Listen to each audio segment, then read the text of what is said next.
अस्सलाम वालेकुम। तो कमाल की रेसिपी शेयर कर रही हूँ आज। ये मेरी वीडियो ख़ास उन लोगों के लिए है जिनको शुगर है या जिनके घर में कोई सा भी फ़र्द शुगर का मौजूद है। तो फ़ौरन से अपने गंदम के आटे वाली रोटी को इस रोटी के साथ तब्दील कर लें।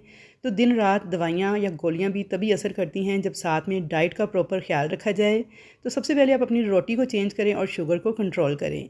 सफ़ेद आटा छोड़ें, मैदा छोड़ें, गंदम का आटा, चक्की वाला आटा, सारे आटे छोड़ें और नाश्ते में ये रोटी बनाकर खाएं। तो इंशाल्लाह ताला इससे आपको बेहद ताकत और सेहत मिलेगी और आप मुझे दुआएं देने पे मजबूर हो जाएंगे। बहुत ही आसान सा तरीका है इस रोटी को बनाने का। ना तो आटा गूंदना है ना बेलना है, बस मिनटों में ये रोटी बनके तैयार हो जाती है। तो आपने वीडियो को लास्ट तक वॉच करना है। छोटी छोटी टिप्स को फॉलो करेंगे तो ऐसी ही बेहतरीन रोटी आपकी पहली ही बार में बनके तैयार हो जाएगी। तो चलिए जी वीडियो स्टार्ट करते हैं। तो यहाँ पे सबसे पहले मैंने लिया है 1 कप बेसन। बेसन आपने अच्छी क्वालिटी का इस्तेमाल करना है। कोशिश करें कि अपनी दाल लेके आप चक्की से पिसवा के तो बेसन तैयार करवा लें खालिस किस्म का, ताकि आपकी सेहत जो है उसके लिए ये बेहतरीन साबित हो। तो सबसे पहले 1 कप बेसन के अंदर एक छोटे साइज़ की प्याज बिल्कुल बारीक चॉप करके मैंने डाल दी है। छोटे साइज़ का एक टमाटर था, बीज निकाल के उसे भी बिल्कुल बारीक चॉप करके डाल दिया है। साथ ही हरी मिर्च ली है 1 अदद, उसे भी बारीक चॉप करके डाल दिया है। और हरा धनिया मुट्ठी भर लिया है जिसे बिल्कुल बारीक काट के मैंने ऐड कर दिया है। अब इसके अंदर नमक डाल देंगे 1/4 टीस्पून। अगर ब्लड प्रेशर के पेशेंट हैं तो आप नमक इसमें बिल्कुल 1 चुटकी के बराबर डालिएगा। कुटी हुई लाल मिर्च डाल देंगे 1 चुटकी के बराबर। काली मिर्च का पाउडर डाल देंगे 1/4 टीस्पून, या फिर ये भी आप 1 चुटकी के बराबर ऐड कर सकते हैं। अजवाइन डाल देंगे 1/4 टीस्पून और अजवाइन को इस तरह से हाथ पे मसल के फिर ऐड कीजिएगा। ये बहुत हाजमेदार होती है और सेहत के लिए मुफीद होती है। 1 अदद अंडा ऐड कर देंगे। अगर हाई ब्लड प्रेशर के पेशेंट हैं तो अंडे को आप स्किप कर दें। तो इन तमाम चीज़ों की अच्छी तरह से मिक्सिंग कर लेंगे। आप चाहें तो इसके अंदर लहसुन भी बिल्कुल बारीक बारीक चॉप करके ऐड कर सकते हैं अगर आपको पसंद हो तो। मैं नहीं डाल रही। लेकिन उसके बाद इसमें आपने दूध डालना है। ठंडा दूध है ये, नॉर्मल रूम टेम्परेचर वाला। और बिल्कुल पतला सा एक पेस्ट रेडी कर लेना है।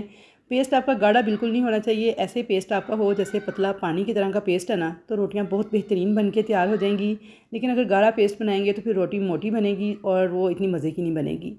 तो यहाँ पे दूध डाल के मैंने एक पतला सा घोल तैयार किया है। तो इसकी कंसिस्टेंसी आप देख सकते हैं कि कितनी पतली है। अब इसको आपने किसी जग वगैरह में या किसी ऐसे जार में डाल लेना है जिसका आगे थोड़ा सा इस तरह का चूंच बनी हो। तो ये देखिए यहाँ पे आप इसकी कंसिस्टेंसी भी नोट कर लीजिएगा। तो ये सारे का सारा बैटर जो है मैं इस जार के अंदर डाल दूँगी। तो ये देखिए इतना पतला होना चाहिए बैटर आपका। तो बहुत बेहतरीन रोटियाँ ये बन के तैयार हो जाती हैं। लेकिन अगर बैटर आप रखेंगे ना गाढ़ा तो फिर रोटी ऐसी नहीं बनेगी। थोड़ा सा देसी घी डाल के या कुकिंग ऑयल डाल के आपने तवे को थोड़ा सा ग्रीस कर लेना है। और तवा आपने बहुत ज़्यादा तेज़ गर्म नहीं करना, बिल्कुल लो मीडियम फ्लेम पे आपने तवे को हल्का सा गर्म करना है। और हल्के गर्म तवे के ऊपर ही आपने इस बैटर को घी के ऊपर इस तरीके से डाल देना है। तो ये देखिए ये खुद ब खुद रोटी अपनी शेप होल्ड कर लेगी। और इसे आपने बिल्कुल लो दम वाली आंच पे पकने देना है तकरीबन 6 से 7 मिनट तक। तेज़ आंच पे नहीं पकाना आपने, वरना क्या होगा कि रोटी जो है वो अंदर से कच्ची रहेगी और बाहर से इसका कलर जो है वो चेंज हो जाएगा। तो यहाँ पे 6 से 7 मिनट के बाद देखिए मैंने उंगली से चेक किया है तो रोटी जो है ऊपर से बिल्कुल ड्राई सी हो चुकी है। तो अब इसकी साइड को चेंज कर देंगे। तो बस बिल्कुल लो फ्लेम पे दम वाली आंच पे ही अब इसको पकाएंगे 4 से 5 मिनट। दूसरी साइड से भी। तो ये देखिए दोनों साइडों से रोटी पक चुकी है। ऑयल आप चाहें तो बिल्कुल कम भी इस्तेमाल कर सकते हैं। मैंने तकरीबन 1 टेबल स्पून के बराबर ऑयल यूज़ किया है। आप चाहें तो 1 टीस्पून के बराबर ऑयल से तवे को हल्का सा ग्रीस करके भी इस रोटी को पका सकते हैं, तब भी ये बेहतरीन बन के तैयार हो जाती है। तो यहाँ पर देखिए जी उलट पुलट करते हुए मैंने तकरीबन 4 से 5 मिनट एक साइड से और 5 से 6 मिनट दूसरी साइड से रोटी को पका लिया था बिल्कुल लो फ्लेम पे। तो अब इस रोटी को उतार लेंगे। थोड़ा सा मैंने 1 टीस्पून के बराबर घी डाला है तवे पे। और दूसरी रोटी भी इस तरीके से आपने पकने के लिए डालनी है। तो ये बैटर देखें यहाँ पे, इसे आपने अच्छे से मिक्स करना है। उसके बाद दूसरी रोटी के लिए आपने तवे पे डालना है, क्योंकि अक्सर सारी वेजिटेबल्स जो हैं वो नीचे बैठ जाती हैं। तो यहाँ पे देख सकते हैं आप कि दूसरी रोटी भी हमारी सेम उसी तरीके से मैंने पका ली है और बेहतरीन बन के तैयार हो गई है।